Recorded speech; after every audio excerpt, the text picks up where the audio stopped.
മനസ്സിനകത്തുള്ള പൊടിപടലങ്ങളെ ഈ വചനം സക്കീതെടുക്കുകയാണ്, വലിച്ചെടുക്കുകയാണ്. നീ പോലും അറിയാതെ ഒരു അത്ഭുത സൗഖ്യം മനസ്സിൽ സംഭവിക്കുന്നു. परमेश्वर का वचन सबसे अच्छा वैक्यूम क्लीनर है. परमेश्वर के वचन को आप जब सुनते हैं, अपने जीवन में अंगीकार करते हैं, आपके मन में जो ये धूल समान, जो ये गंदगी समान, ये जो दुख आपके मन में है, परमेश्वर का वचन वो सबको आपके अंदर से लेकर आपको शुद्ध कर सकता है. നിങ്ങളുടെ മനസ്സിലുള്ള ചിന്തകളെ പരിവർത്തനത്തിന് വിധേയമാക്കുവാൻ സന്നദ്ധമാണോ? क्या आप अपने मन की जो चिंताएं हैं, सोच है, उसमें परिवर्तन लाने के लिए क्या शुरू है? क्या आप उसको सहमत हैं? നമ്മുടെ ചിന്താ രീതികൾക്ക് മാറ്റം വരണം, തോട്ട് പാറ്റേൺസിന് മാറ്റം വരണം. സാധാരണ മനുഷ്യർ 99% ചിന്തിക്കുന്നത് നെഗറ്റീവായിട്ടുള്ള ചിന്തകളാണ്. हमारे सोचने की जो प्रतीति है उसमें बड़ी बदलाव को लाना है. कम से कम 99% जो लोग हैं नकारात्मक रीति के सोच को रखते हैं. ഒരു സാധാരണ മനുഷ്യന് ഏകദേശം 30,000 ചിന്തകളാണ് ഒരു ദിവസം ചിന്തിക്കുന്നത്. एक साधा व्यक्ति कम से कम 3,000 सोच उसके मन में आता है. No thought stays neutral. ഒരു ചിന്ത പോലും ന്യൂട്രൽ ആയിട്ട് തുടരുന്നില്ല. ഒന്നിൽ അത് നെഗറ്റീവ് ആയിരിക്കും, അല്ലെങ്കിൽ അത് പോസിറ്റീവ് ആയിരിക്കും. कोई भी सोच एक न्यूट्रल में नहीं रहता. या तो वो सकारात्मक होंगे या तो नकारात्मक. ശരിയായ ചിന്തകളാണെന്നുണ്ടെങ്കിൽ right thoughts precedes right emotion or ശരിയായ ചിന്തകൾ ശരിയായ വികാരങ്ങളെ പുറപ്പെടുവിക്കുന്നു. अगर सच्ची एक सत्य या सही अगर चिंता है तो वो सही कार्य के लिए हमें ले चलता है. Toxic thoughts trigger negative emotions. കേടുവരുത്തുന്ന ടോക്സിക് ആയിട്ടുള്ള ചിന്തകൾ തിന്മ നിറഞ്ഞ വികാരങ്ങളെ പുറപ്പെടുവിക്കുന്നു.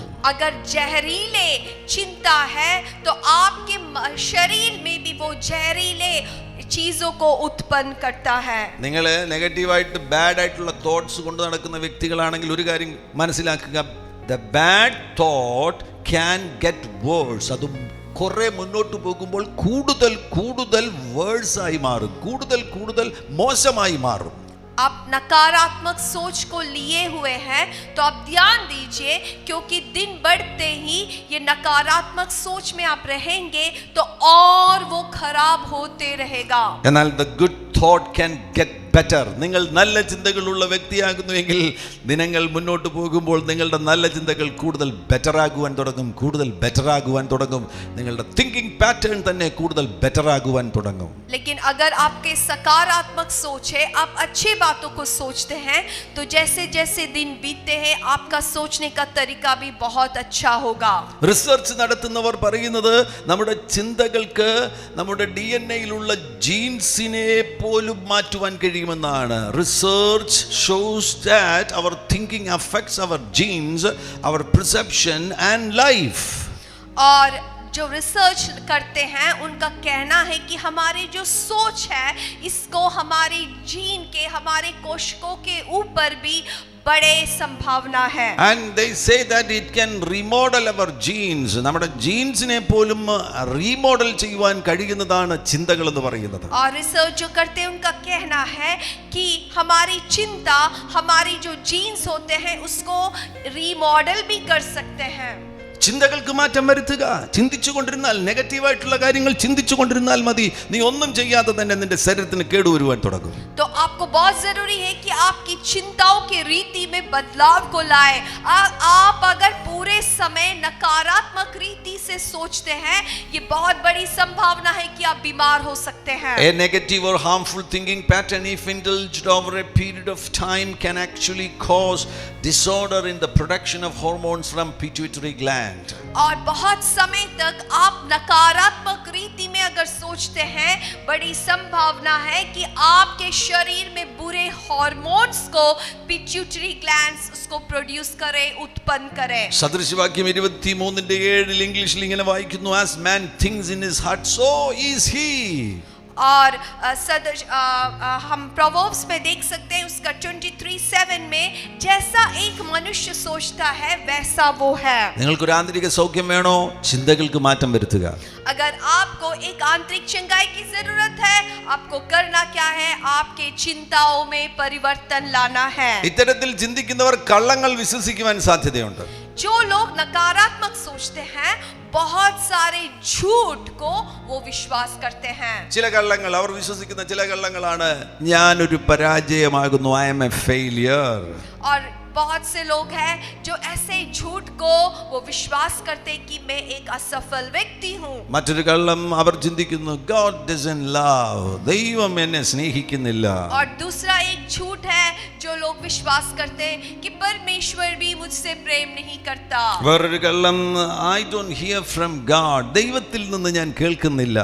और तीसरा एक झूठ है, वो कहते हैं कि मैं परमेश्वर से कुछ नहीं सुन सकता। മറ്റൊരു കള്ളം I can never forgive others and myself, എനിക്ക് മറ്റുള്ളവരോടും എന്നോടും ക്ഷമിക്കാൻ കഴിയുകയില്ല. और दूसरा एक झूठ है जो लोग कहते हैं कि मैं दूसरों को भी और खुद को मैं कभी माफ नहीं कर सकता।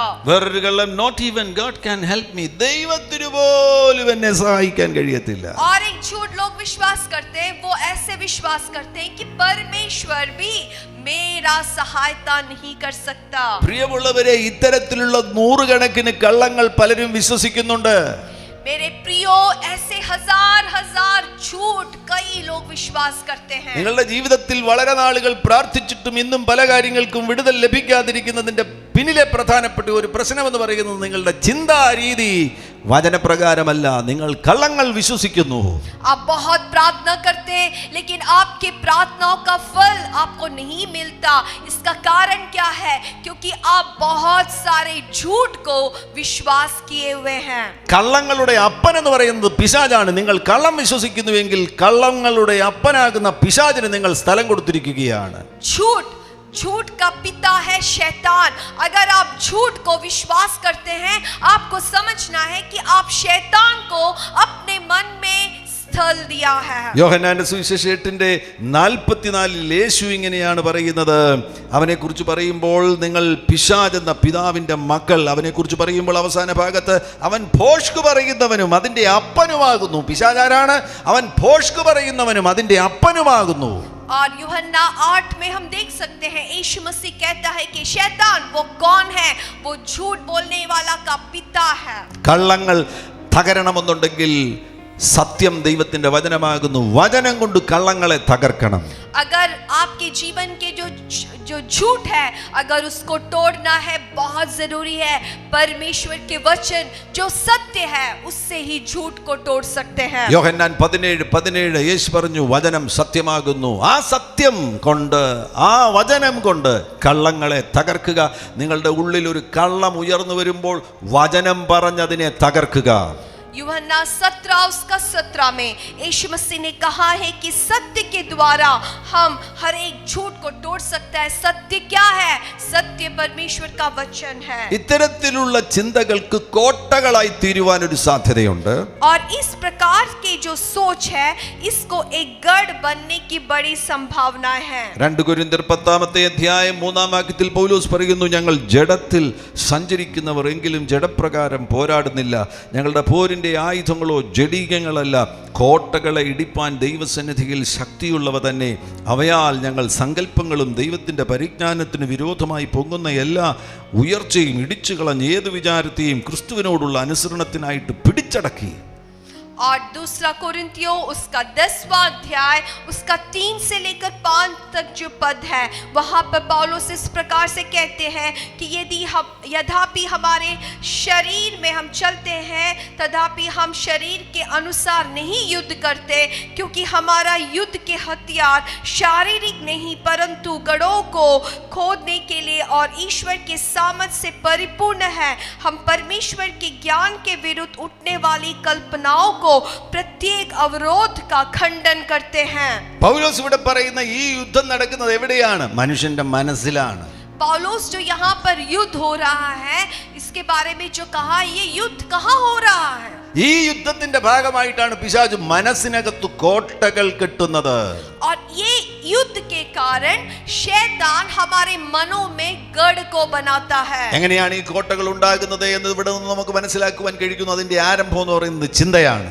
किस प्रकार से शैतान हमारे मनों में गढ़ को बनाता है, इस वचन से हम समझ सकते हैं उसका आरंभ में चिंता को इस्तेमाल करता है। വചനപ്രകാരമല്ലാത്തൊരു ചിന്ത നിന്നിൽ ഉടലെടുക്കുന്ന സന്ദർഭത്തിൽ നീ അതിനെ പ്രോത്സാഹിപ്പിക്കുകയാണെങ്കിൽ അത് ചിന്തകളാകും, ചിന്തകളുടെ കൂട്ടമാകുമ്പോൾ അതൊരു സങ്കല്പമായി തീരും. आप वचन के विरुद्ध में, वचन में जो बातें नहीं लिखा है, ऐसे बातों को सोचने से जब सोचने का जो एक झुंड, एक कल्पना बन सकता है. ആ സങ്കല്പങ്ങൾ വചനപ്രകാരമുള്ള സങ്കല്പങ്ങൾ അല്ലാത്തതിനാൽ ആ സങ്കല്പങ്ങൾ ദുരാത്മാക്കളെ അവിടേക്ക് ആകർഷിക്കും. നീ അറിയാതെ തന്നെ വാതിൽ തുറന്നു കൊടുക്കുന്നു. ദുരാത്മാവ് ആ സങ്കല്പത്തിൽ വന്നിരിക്കുന്നതോടുകൂടി അതൊരു കോട്ടയായി തീരുകയാണ്. और वो कल्पनाएं जो आपके अंदर आ गए हैं वो परमेश्वर के वचन के अनुसार नहीं है, तो उस कल्पनाओं में शैतान आकर बैठता है. और शैतान जब आपकी कल्पनाओं में आकर बैठता है, वो एक गढ़ के समान आपके मन में बन जाता है. സാമ്പത്തികമായി നിങ്ങൾ തകരുന്നു എന്ന് ചിന്തിച്ചു തുടങ്ങുന്നു. अगर आप सोचते हैं मैं आर्थिक रीति से मैं गिर रहा हूँ, അങ്ങനെ ചിന്തിച്ചു കഴിഞ്ഞാൽ അതൊരു ചിന്തകളുടെ കൂട്ടമായി തീരും.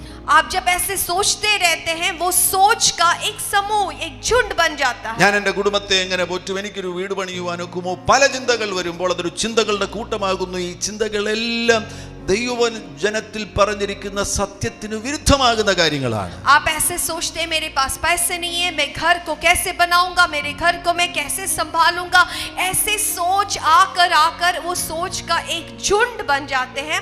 और ये जो सोच है ये वचन के अनुसार नहीं है. അവിടേക്ക് ഒരു ദുരാത്മാവ് വരും. ആ ദുരാത്മാവ് വരുന്നതോടുകൂടി അതൊരു കോട്ടയായി തീരുകയാണ്. और उस सोच में कौन आएगा? शैतान आएगा, क्योंकि वो वचन के अनुसार नहीं है. अगर शैतान वहां आ गया तो वहां पर वो एक गढ़ बन गया. അത് കോട്ടയായി തീർന്നു കഴിഞ്ഞാൽ ഈ മനുഷ്യൻ ഇനിയും ചിന്തിക്കണ്ട എന്ന് താൻ ആഗ്രഹിച്ചാൽ പോലും ചിന്തിക്കാതിരിക്കുവാൻ കഴിയത്തില്ല. തൻ്റെ മനസ്സിൽ കിടന്ന് ഞാൻ സാമ്പത്തികമായി തകരുമെന്ന് ചിന്തിച്ചുകൊണ്ടിരിക്കും. तो अभी ये मनुष्य सोचता है कि मुझे आर्थिक बातों के बारे में नहीं सोचना.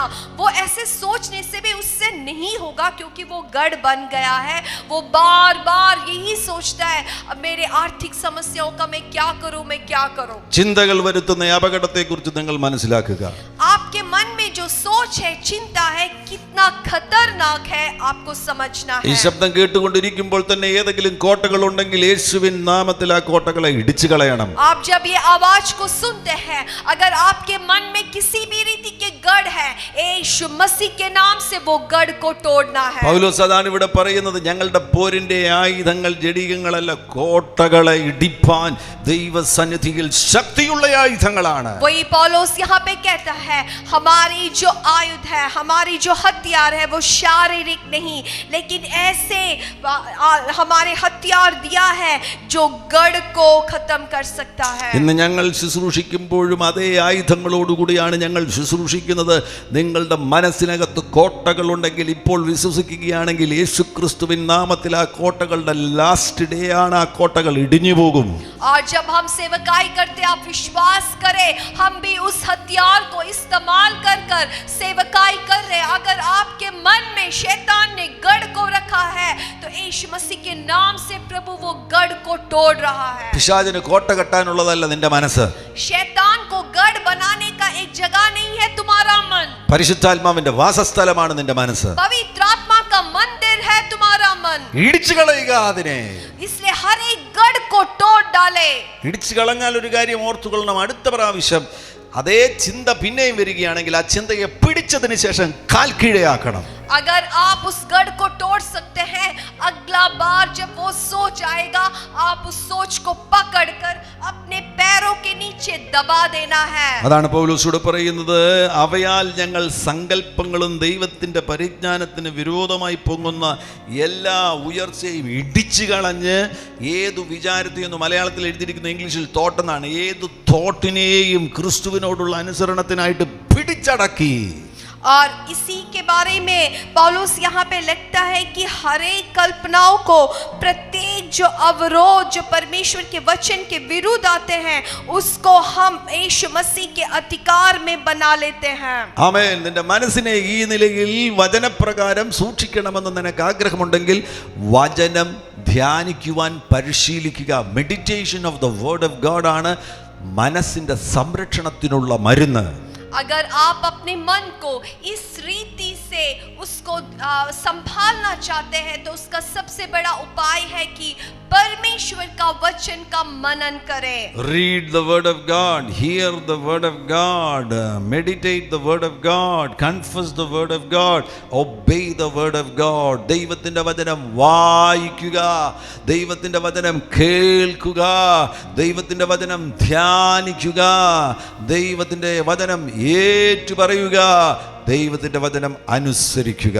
तो आपको जरूरी है कि आप परमेश्वर के वचन को पढ़ें, आपको जरूरी है कि आप परमेश्वर के वचन को सुने, आपको जरूरी है कि आप परमेश्वर के वचन के मनन करें, आपको जरूरी है कि आप वचन को अंगीकार करें और पालन करें. ഞാനിപ്പോൾ പറഞ്ഞ ഈ 5 കാര്യങ്ങൾ നിങ്ങൾ പ്രായോഗികമാക്കുകയാണെങ്കിൽ നിങ്ങളുടെ മനസ്സിനെ നിങ്ങൾക്ക് സൂക്ഷിക്കാൻ കഴിയും. मैंने जो अभी कहा, ये 5 बातें आप अपने जीवन में ले लेते हैं, स्वीकार करते हैं, तो आप धन्य होंगे. ഒരിക്കൽ കൂടെ അത് എന്നോട് ചേർന്ന് ഏറ്റുപറയുക. Read the word of God.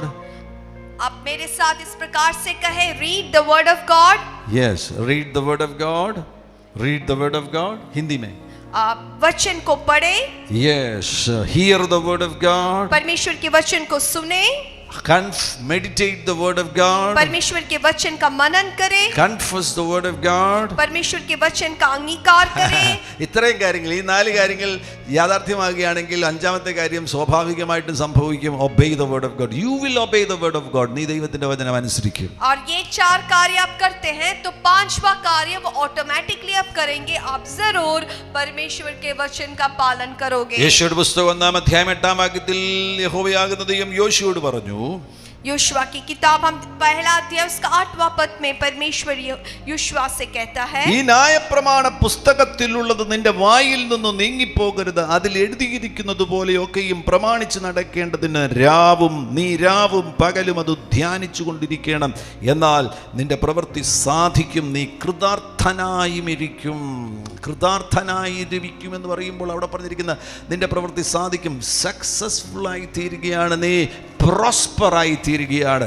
എല്ലാവരും പ്രോസ്പെരിറ്റി ആഗ്രഹിക്കുന്നവരാണ്. അതിന്റെ രഹസ്യം എന്ന് പറയുന്നത് ദൈവത്തിന്റെ വചനമാകുന്നു. और यहोशू से परमेश्वर कहता है कि अगर तुम्हारे जीवन में तुम्हें सफलता की जरूरत है तो सबसे बड़ा अधिक अपने जीवन में परमेश्वर के वचन को पढ़ना और अपने जीवन में पालन करना है. ആമേൻ. സങ്കീർത്തനം 1-2 വാക്യങ്ങളിലും നമുക്ക് ഇതേ ആശയം കാണുവാൻ കഴിയുന്നുണ്ട്. ആമേൻ. ദുഷ്ടന്മാരുടെ ആലോചന പ്രകാരം നടക്കാതെയും പാപികളുടെ വഴിയിൽ നിൽക്കാതെയും പരിഹാസികളുടെ ഇരിപ്പിടത്തിൽ ഇരിക്കാതെയും യഹോവയുടെ ന്യായപ്രമാണത്തിൽ സന്തോഷിച്ച് അവന്റെ ന്യായപ്രമാണം രാപകൽ ധ്യാനിക്കുന്നവൻ ഭാഗ്യവാൻ. और भजन संगीता उसका एक और दूसरा पद में भी हम देख सकते हैं, वचन करता है, क्या ही धन्य है वो पुरुष जो दुष्टों की युक्तियों पर नहीं चलता, ना पापियों के मार्ग में खड़ा होता है, ना ठट्टा करने वाले के मंडली में बैठता है, परंतु वो तो यहोवा की व्यवस्था से प्रसन्न रहता है और उसकी व्यवस्था पर रात दिन ധ്യാൻ करता है. അവിടെ പറഞ്ഞിരിക്കുന്നത് ശ്രദ്ധിക്കുന്നുണ്ടോ?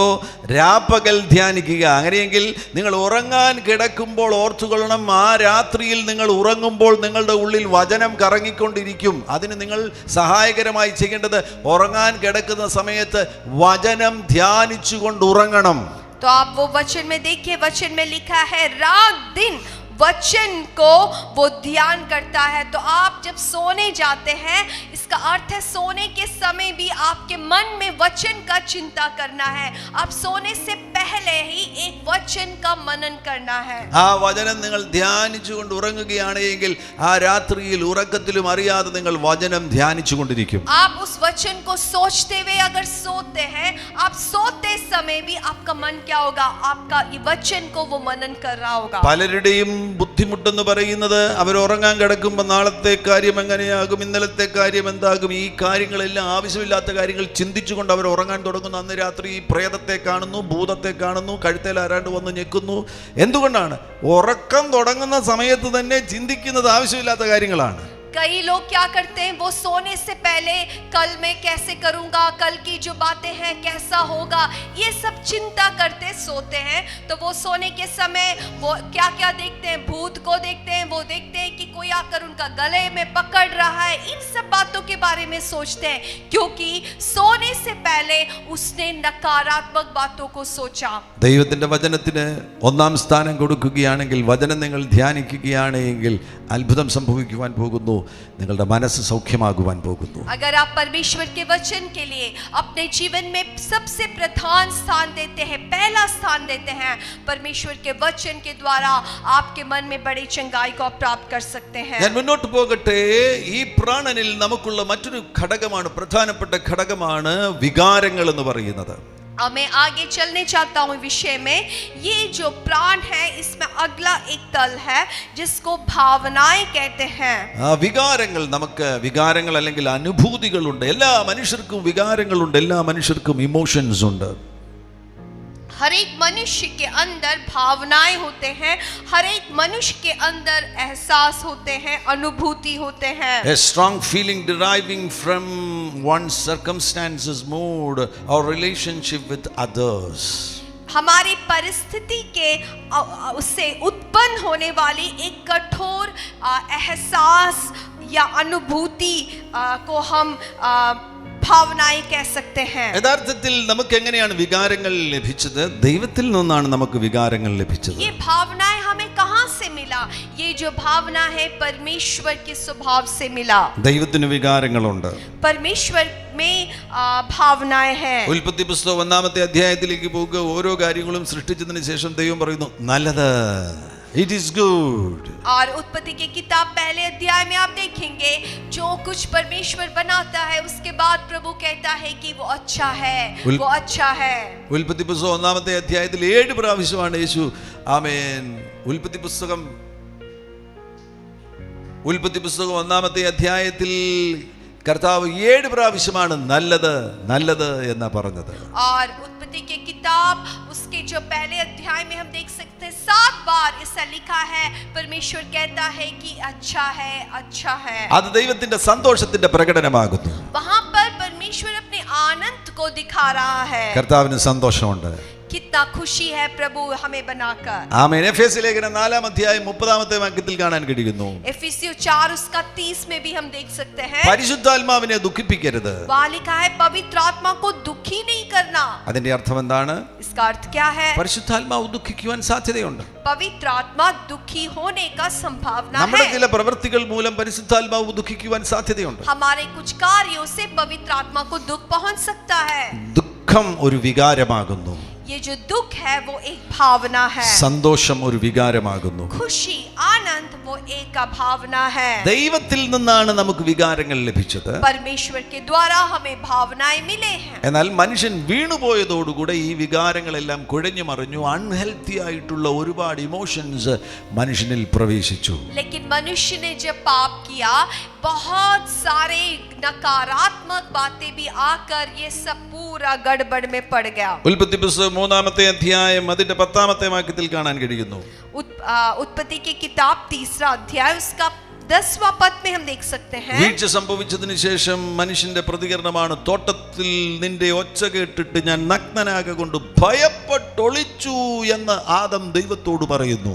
और उत्पत्ति की किताब में उसका 3रा अध्याय उसका 10वां पद में हम देख सकते हैं, आदम परमेश्वर से इस प्रकार से कहता है कि मैं तेरे शब्द को बारी से सुनकर डर गया. 3 തിന്മ നിറഞ്ഞ വികാരങ്ങൾ, നെഗറ്റീവായിട്ടുള്ള അൺഹെൽത്തി ആയിട്ടുള്ള വികാരങ്ങൾ ഇവിടെ കാണുവാൻ കഴിയുന്നു. 1 ഭയം, ഫിയർ. 2 ഷെയിം, ലജ്ജ. 3 സീക്രട്ട്, രഹസ്യങ്ങൾ സൂക്ഷിക്കുവാൻ തുടങ്ങുന്നു മനുഷ്യൻ. इस वचन में हम 3 नकारात्मक भावनाओं को देख सकते हैं. एक है डर, दूसरा शर्म और तीसरा रहस्य. ഇന്ന് നമുക്ക് ഭയമില്ലാതെ ജീവിക്കുവാൻ കഴിയത്തില്ല. അതുകൊണ്ട് നമ്മൾ അതിനെ, ചില ഭയങ്ങളെ ഹെൽത്തി ഫിയർ എന്ന് പറയുന്നു. ഹെൽത്തി ഫിയർ ഇല്ലാതെ നമുക്കിന്ന് ജീവിക്കുവാൻ കഴിയത്തില്ല. നമ്മുടെ സംവിധാനത്തിൽ തന്നെ ഫിയർ ഉണ്ട്. എന്നാൽ അത് അൺഹെൽത്തി ആയി തീരുമ്പോഴാണ് രോഗമായി തീരുന്നത്. आज हम जब इस धरती पर रहते हैं, हम भय के बिना नहीं रह सकते. तो हम जो भय है उसको भी 2 में विभाग कर सकते हैं. एक जो स्वास्थ्य या अच्छा भय और एक अस्वस्थ भय. നമുക്കിന്ന് ലജ്ജ, ഹെൽത്തി ആയിട്ടുള്ള ഷെയിം ഇല്ലാതെ നമുക്ക് ഈ ഭൂമിയിൽ ജീവിക്കുവാൻ കഴിയത്തില്ല. എന്നാൽ ആ ലജ്ജ അൺഹെൽത്തി ആയി തീരുമ്പോഴാകുന്നു രോഗമായി തീരുന്നത്. और हमारे अंदर शर्म है, तो शर्म बहुत ज़रूरी है इस धरती में रहने के लिए। लेकिन जब वो शर्म जब हमें दुख पहुंचाते हैं या बाधाएं ला कर आते हैं, तो वो अनहेल्थी हो जाता है। ആദാമിന് തോട്ടത്തിൽ വെച്ച് സംഭവിച്ചതിനെ കുറിച്ച് ഇയ്യോബ് ഒരു പരാമർശം നടത്തുന്നുണ്ട്. ഇയ്യോബിന്റെ പുസ്തകം 31-ാമത്തെ അധ്യായം 33-ാമത്തെ വാക്യത്തിൽ, ഞാൻ ആദാമിനെ പോലെ എൻ്റെ ലംഘനം മൂടി എൻ്റെ അകൃത്യം മാർവിടുത്ത് മറച്ചു വെച്ചെങ്കിൽ എന്ന് ഇയ്യോബ് ആദമിനെ കുറിച്ച് പറയുന്നത് ശ്രദ്ധിക്കുക. और आयुब की किताब में भी हम देख सकते हैं, उसका 31वां अध्याय में देख सकते हैं, आयुब करते हैं, अगर मैंने आदम के तरह अपने पाप को अगर छुपा कर रखा तो।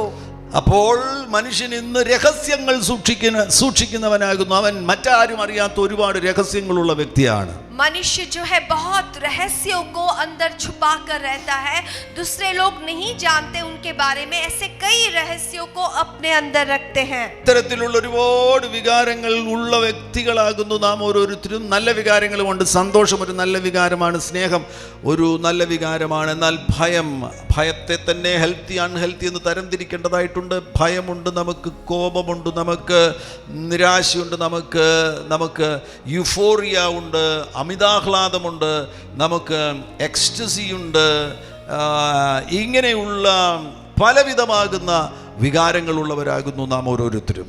और हमारे अंदर कई प्रकार के भावनाएं होते हैं, अच्छे भावना जैसा आनंद, प्रेम, ऐसे अच्छे भावनाएं होते हैं, और गलत अस्वस्थ भावनाएं होते हैं, डर होता है, शर्म होता है और ज्यादा गुस्सा होता है, ये सब अस्वस्थ भावनाएं हैं. ഞാൻ ആ വികാരങ്ങളുടെ ലിസ്റ്റ് ഒന്ന് വായിക്കാം. ഹിന്ദിയിൽ അതുപോലെ തന്നെ പറയണം. ജോയ്, നമുക്ക് നല്ല വികാരങ്ങളുണ്ട്. ജോയ് ഒരു വികാരമാകുന്നു. हम भावनाओं के बारे में देखेंगे. आनंद जो है वो अच्छा है.